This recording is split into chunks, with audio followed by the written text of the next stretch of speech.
Léa Marlotti pour le Fashion Post sur la terrasse Mouton Cadet avec Géraud Delanoux. Nous nous retrouvons cette année dans une nouvelle maison. La maison Mouton Cadet reçoit, mais dans un lieu qui a été entièrement transformé. Qu'est-ce qui se passe pendant cette semaine de festivités à Cannes, pendant le festival du film? Alors, Mouton Cadet est fournisseur officiel du Festival de Cannes. C'est-à-dire que d'abord, la première chose qui se passe, et c'est la base de cette relation, c'est que tous les vins Mouton Cadet sont servis pendant tous les dîners officiels du festival. Et c'est un partenariat qui dure depuis 25 ans. Cet accord de fournisseur officiel dure depuis 25 ans avec le festival. Et puis, dans ce bar éphémère, au 6e étage du Palais des Festivals, où on a une vue à 180 degrés du vieux Cannes jusqu'à la pointe du Palm Beach, il se passe des événements, des réceptions, des interviews de journalistes avec des stars du cinéma, des producteurs, des dîners. Nous avons reçu le dîner de la Fondation Eva Longoria la semaine dernière. Nous avons reçu le cast du film de Nicole Garcia avec Marion Cotillard. Nous la recevons aujourd'hui. Nous avons reçu Robert De Niro et l'équipe du film Hands of Stone qui est venu 2 jours de suite ici. Woody Allen aussi qui a vu en exclu le lieu. Woody Allen qui a été tout à fait le premier à avoir le lieu cette année. Donc une terrasse réaménagée, plus ouverte sur la baie, plus de visibilité, plus d'espace pour travailler et une programmation bien complète pendant ces 15 jours. Il y a toujours ce lien qui est très très fort avec le monde du cinéma. Comment est-ce que vous avez créé ce cocktail, le Green Cadet, qui colle avec cet esprit French Riviera et qui est tout à fait moderne? Les puristes pourraient avoir le palais qui crépite, mais je trouve qu'il y a un vrai twist, il y a une vraie modernité. Et ça, c'est la force de Mouton Cadet, garder une institution mais la moderniser. Alors en fait, nous on n'a rien inventé, vous savez.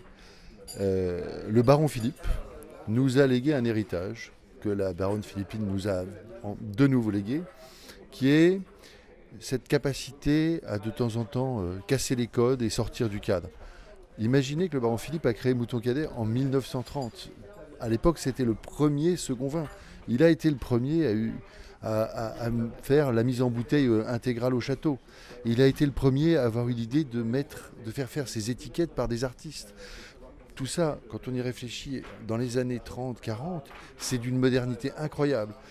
Et fidèle à cette tradition, on a eu envie de dire le vin, ça n'est pas fait que pour être bu à table, servi dans un décor. Le vin, il doit aussi se boire debout, il doit aussi se boire en cocktail, il doit aussi accompagner des moments de consommation où jusqu'à présent, il n'était pas éligible. D'où l'idée de demander à des mixologues de travailler sur un cocktail à base de vin. Donc c'est une recette à base de Sauvignon blanc. Monocépage, Sauvignon blanc, et on ajoute du sucre de canne, beaucoup de glace, et on le twiste avec un zeste de citron vert. Le petit twist qui fait la différence. Quand on pense Mouton Cadet, ce sont des cuvées de vin rouge, de vin rosé et de vin blanc. C'est pas uniquement du vin blanc.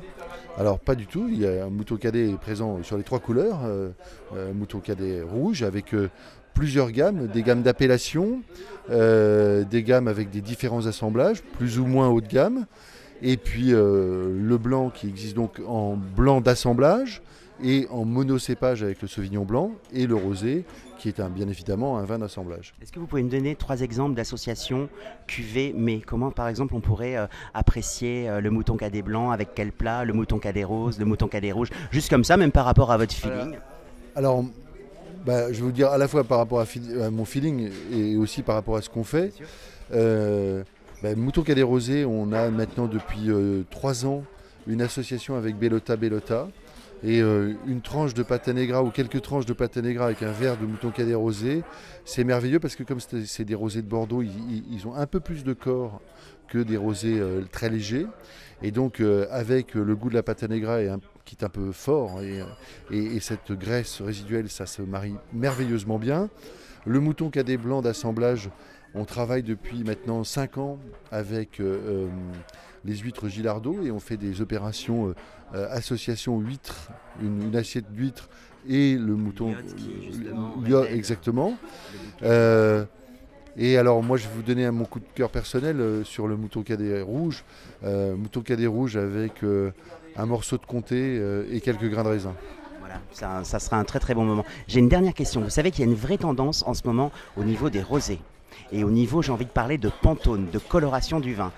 D'autres maisons cherchent à ramener des saveurs de pamplemousse, de groseille, de façon un peu détournée. Comment vous avez réussi à trouver cette vibration, cette nuance à la fois cristalline et très très lumineuse? C'est quoi le procédé justement pour obtenir de façon naturelle cette cuvée rosée? Alors, la tendance en effet, indépendamment des qualités organoleptiques, il y a une tendance à éclaircir les rosés. Les gens de Bordeaux, l'appellation Bordeaux, n'a pas la même palette en termes de possibilités que nos confrères de la Provence. Parce qu'il y a des cépages que nous ne pouvons pas utiliser et parce que nous on fait des rosés de saignée alors qu'en Provence on fait des rosés de pressurage. Donc en fait les peaux qui apportent la couleur restent plus longtemps en contact du jus quand on fait des rosés de saignée, ce qui fait qu'on met plus de tanin, donc on met plus de couleur.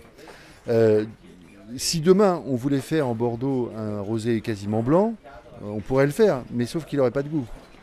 Donc c'est un savant dosage que nos maîtres œnologues ont travaillé d'année en année pour avoir un assemblage qui soit très aromatique, mais en même temps, si possible, un peu plus clair que ce qu'on pouvait faire il y a 3 ou 4 ans. Donc on s'améliore chaque année sur notamment la durée de contact entre les peaux et les jus.